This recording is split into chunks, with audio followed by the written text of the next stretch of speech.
আল্লাহ বলেন, বান্দা আসমান বরাবর বিপদ আসলেও টেনশন করবি না। দুই জিনিস দিয়ে আমার কাছে সাহায্য চাও। এক নম্বরে ধৈর্য, দুই নম্বরে নামাজ। ধৈর্য এমন দামি একটি সম্পদ, হাসরের ময়দানে আল্লাহ বলবেন ধৈর্য ধারণকারীরা বিনা হিসাবে জান্নাতে যাও। ইন্নামা ইউওয়াফাস সাবিরুনা আজরাহুম বিগাইরি হিসাব।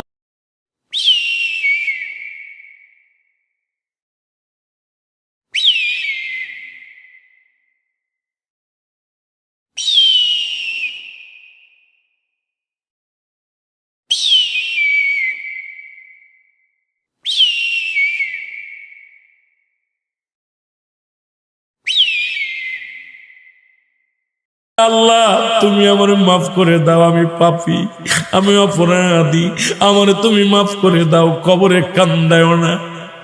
আল্লাহ, মানুষের প্রথম বিপদ হলো মরণ, দ্বিতীয় বিপদ হলো কবর, তৃতীয় বিপদ হলো কিয়ামতের ময়দান। আল্লাহ, একটার চাইতে একটা বড় বিপদ, তুমি আমারে মাফ করে দাও, আমারে তুমি ক্ষমা করে দাও। আল্লাহ, ও আল্লাহ, তুমি আমারে মাফ করে দাও।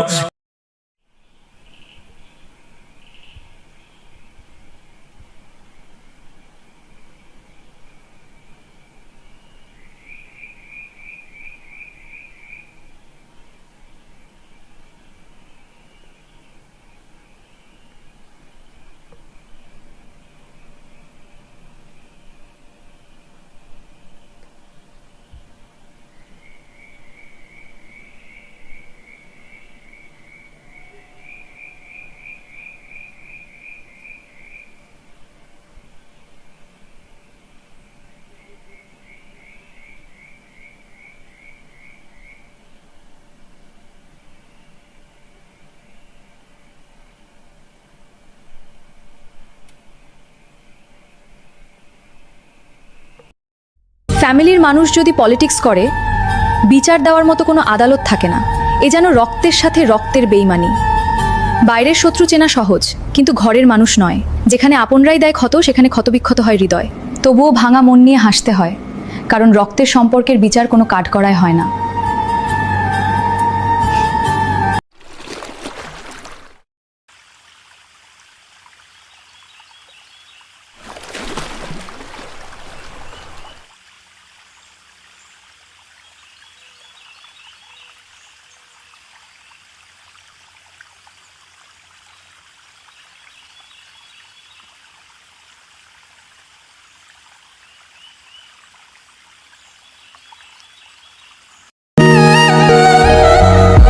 অদ্ভুত এক জীবন আমার, না পাইলাম কারো বিশ্বাস, না পাইলাম কারো কাছে দাম। সবার ভালো করতে চাইলাম, বিনিময়ে বুক ভরা কষ্ট, আর পাইলাম বদনাম।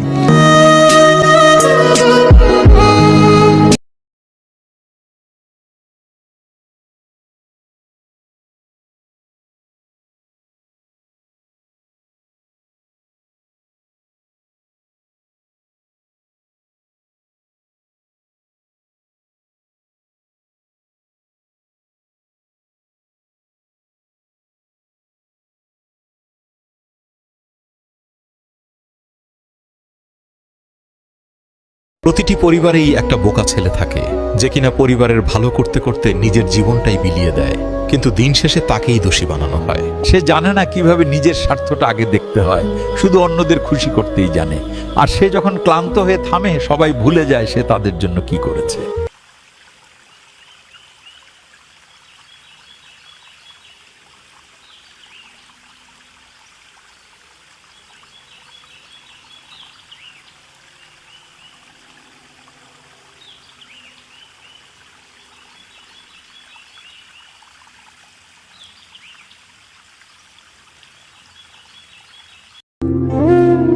কি অদ্ভুত জীবন আমার,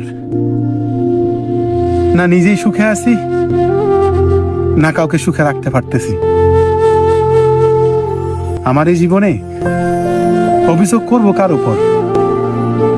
সবাই তো শুধু আমার উপর অভিযোগ করে।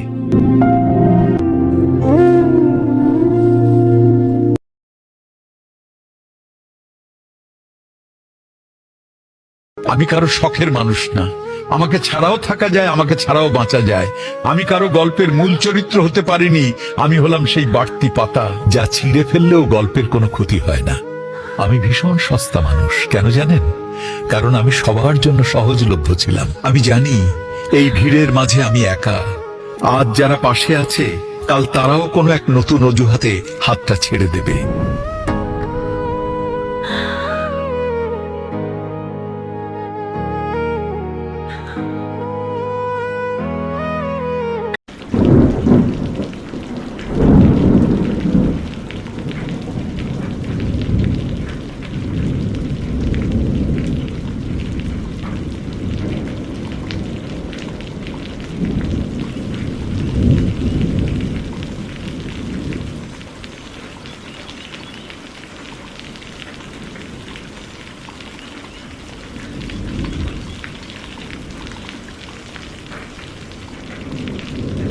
জীবনটা কেমন জানি হয়ে গেছে।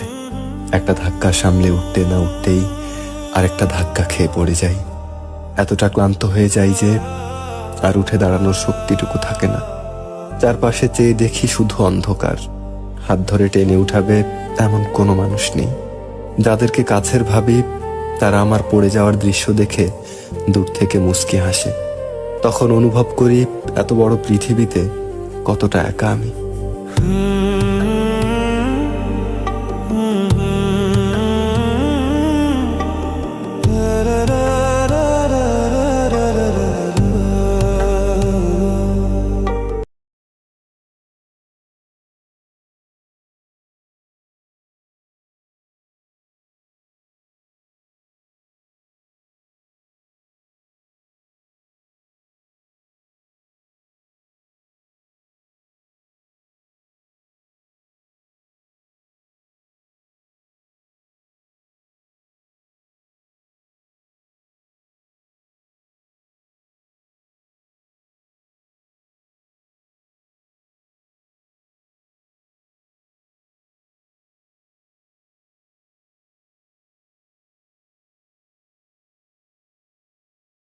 সাপের বিষের চেয়েও ভয়ঙ্কর হলো বিশ্বাসঘাতকের নিঃশ্বাস। কারণ বিশ্বাসঘাতক ব্যক্তি এই তিনটি নিয়ম অক্ষরে অক্ষরে পালন করে। এক, বিশ্বাসঘাতক ব্যক্তি কিন্তু সবসময় আপনার সবচেয়ে কাছের মানুষটাই হয়, যাকে আপনি অন্ধের মতো বিশ্বাস করেন। নাম্বার দুই, সে আপনার দুর্বলতম মুহূর্তে ছোবল মারবে। যখন আপনি সবচেয়ে অসহায় থাকবেন তখন সুযোগে সদ্ব্যবহার করবে। নাম্বার তিন, আঘাত করার পর তার চোখে কোনো অপরাধ বোধ দেখবেন না, বরং সে নিজেকে সঠিক প্রমাণ করার চেষ্টা করবে।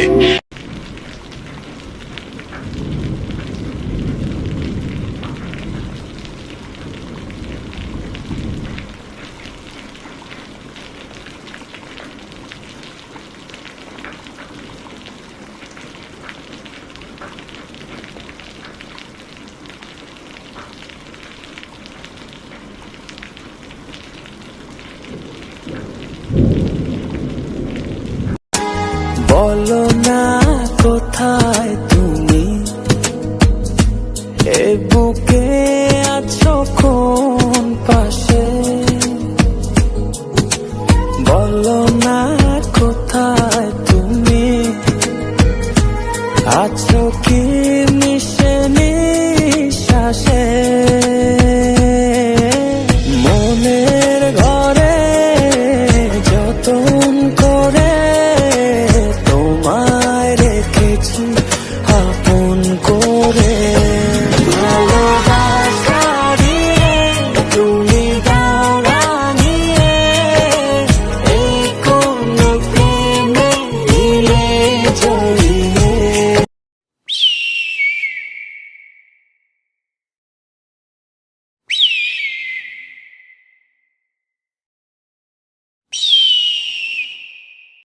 জীবনে সবাইকে ক্ষমা করে দিলেও দুই ধরনের মানুষদের কখনো দ্বিতীয়বার সুযোগ দিবেন না। এক, যারা ডাবল ফেস, মানে বিভিন্ন জায়গায় কথা লাগিয়ে বেড়ায়, এর কথা তার কাছে, তার কথা এর কাছে লাগায় এবং নিজের স্বার্থের জন্য পলিটিক্স করতে থাকে। দুই, যারা প্রয়োজনের সময় আপনার সঙ্গে মিষ্টি আচরণ করে এবং প্রয়োজন শেষ হলে আসল চেহারা বেরিয়ে আসে।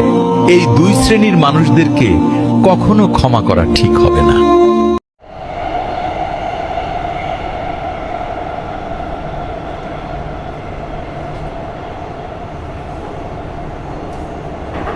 পৃথিবীর সর্বোচ্চ দুর্ভাগ্যজনক ব্যক্তি হচ্ছেন তিনি, যিনি ফ্যামিলি পলিটিক্সের শিকার। ফ্যামিলি পলিটিক্স হচ্ছে সেই জিনিস যা আপনার বিরুদ্ধে হচ্ছে, আপনার পরিবারের মানুষজনই করছেন এবং তাদেরকে আবার আপনি দেখে শুনে রাখছেন।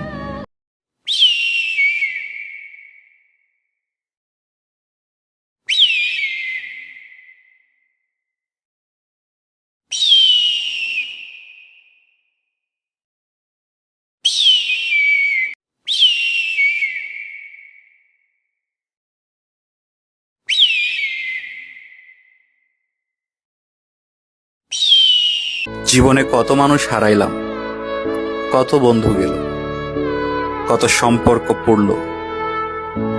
এখন শুধু একটা হাসি দিয়েই সামনে আগাই, কারণ জানি আগামীকালও হয়তো কেউ না কেউ হারিয়ে যেতে পারে।